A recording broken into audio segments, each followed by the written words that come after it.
It's all a freeze. He's lucky it's not cold. That's right. Yeah. It's not cold. It's not cold. Believe me.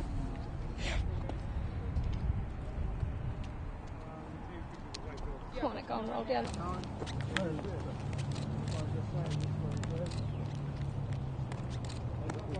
Fingers crossed. Don't say those things. Touch them. I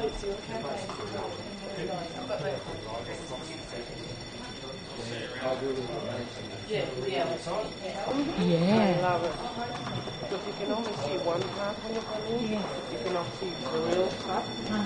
AWAs will not be, a part of Labor's system. To the extent that they've been used to push people below safety nets, there will be nothing in the system that means you can be pushed below the safety net. To the extent that they've been used to, create differences in workplaces that have collective agreements, there won't be an industrial instrument in the system that enables that to happen. Yeah. We've said we're going to have a new industrial umpire. It will set do the minimum wage case. It'll do it every 12 months so that the increase can flow through on the nearest pay period after the 1st of July. So people regularly know what is happening through a transparent process. Now, what wage increases will that process generate? Well, the reason you get that done independently and transparently is you want it, properly weighed up by the industrial umpire going about its work. So that's not for me to say, and obviously what the umpire considers appropriate will vary depending on economic conditions and the like, but at least people will know how it's happening, who's doing it, and when it's going to happen. Thank you very much. That's really, really good. Fantastic. Bear with me for a second. That's good. You can get the wrinkles out afterwards, can't you? Gotcha. Who's got wrinkles? We're going to be in question time as well. So good. Good. First time. Well, we're hoping to ask some questions about the Women and Work Choices report, so that'll be good. All right, we'll give you a wave. No worries. Thank you very much for this. That's all right. Would love it. Very pleased to meet you. Nice to meet you. Thank you. Keep the good work up. No problems. Oh, it was excellent. I found Julia to be a very nice lady. I got a bit nervous, I got to admit, but quite enjoyed it once we sat down and got comfortable. So yeah, it was good. She's very enlightening. It was quite good. I was very happy to talk to her. The interviewer absolutely great. She is a very charming woman. She's very straightforward, and I like her honesty. She answered my question very, very well, and actually she answered more than what I expected her to answer me. Very happy. And I'm very happy that I'm here today. Thrilled that we've got the opportunity to speak with her and find out for the voters of Australia, what is Labor's position. We, as a union, have been supporting the Labor movement and making sure that the messages of work choices are being heard, and now we get to hear from Julia what the decisions are going to be made under a Labor government. Very excited, very thrilled. It was great to see that Julia was very well informed about the women and pay equity issues that we are all facing at the moment.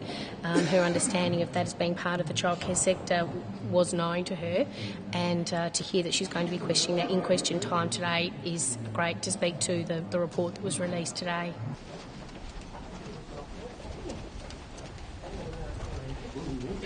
Would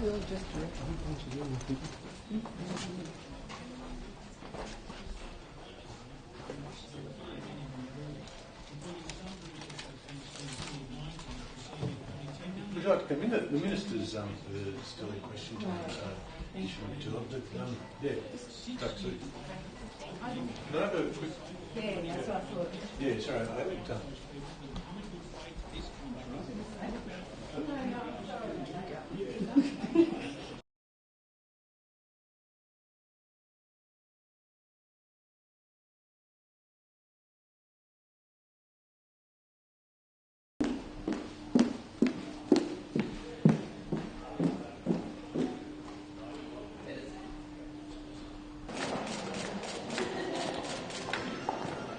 We met with Mr Hockey, which was a great opportunity. Unfortunately, he didn't use that opportunity perhaps to his advantage. I felt that he talked down all our questions. He talked over them. He used every evasive technique there was in the book that he's been well skilled in, and congratulations to him, he was very good at it. Denying his own legislation, denying that there is a wage disparity between Tasmania, Queensland and the rest of Australia, was really not very au fait with what his legislation has done for work conditions and pay equity cases across Australia. Joe Hockey was very abrasive. He basically dodged every question that we had. Whenever we gave him general situations, he always looked for specifics, and then he referred back to the rhetorics that we'd already heard in Parliament House earlier on. Well, I appreciated the fact that he took time off the Cabinet to come and talk to us. He's a very skilled, direct man to his own advantage. He's a very good actor. I did not like his attitude. He was boisterous. He talked over the top of everybody. And he just played the role of a minister. He did not answer one single question that we put to him. At least we have the two very distinctive opinions. And we know who's who in the zoo. He didn't really try to answer at all. He kept on trying to fob off the legislation that he has been a part of creating and enforcing in this country. And the workers, if they were there, they would be ashamed that anybody had ever voted in Liberal. No, he didn't specifically answer any of the questions. He was saying that we didn't know what we were talking about, and that we were basically useless. Because he's a minister and he can do it. And he doesn't care about the people. He doesn't care what we think. He doesn't want to know what we feel. He doesn't want to help us as workers. No, he was not listening to what we had to say. He didn't care what we had to say. He was there because he had an appointment. And that was all there was to it. And so how do you feel coming out of it? I'm furious. I'm furious that we have got a government that will not listen to the people that are voting them in or out, and that they need to give respect to the people that are there in front of them. We're people that are going to be either voting Liberal, Labor, or somebody that's going to be listening to us. They didn't listen to us at all. It makes me feel very angry. I'm very disappointed in everybody that's voted him in, him and the rest of the troop, and I'll be taking every step that I can do to make sure he's voted out. Angry, upset, and all my people at work are going to hear about this. How this government does not listen to the people that are working for them and paying their wages. The two meetings were chalk and cheese, quite simply. Julia was very informative. She listened to what we had to say. She was, up until the devil in the detail, she was as responsive as she could be.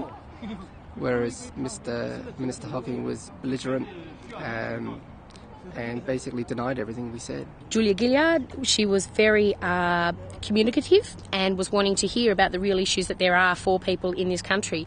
Joe Hockey found it very difficult to listen to any of the real issues that there are, and in fact would go so far as to deny his legislation. No, I think he just flatly denied everything we wanted to say. He was basically there on a 15-minute break between question time and Parliament House. The First Minister that we met, Julia Gillard, she was a people's person. She was willing to listen to us. She was willing to fix the problem if they come into Cabinet. Where this other one, totally unapproachable. Totally unapproachable. And I wouldn't like to speak to him again. Now is the time to act. We can't afford this government to come back. They must go now. We have got to fight hard. We have to work out our problems, and we have to change the government. That's my message. We have to change the government. We have the power to change the government. Joe Hockey, watch out. I'm furious, and the people that I speak to every day, the people I haven't met yet, they will know how furious I am that we have a government currently sitting that will not listen to people that are living in Australia, that have real concerns about how they're going to live their lives.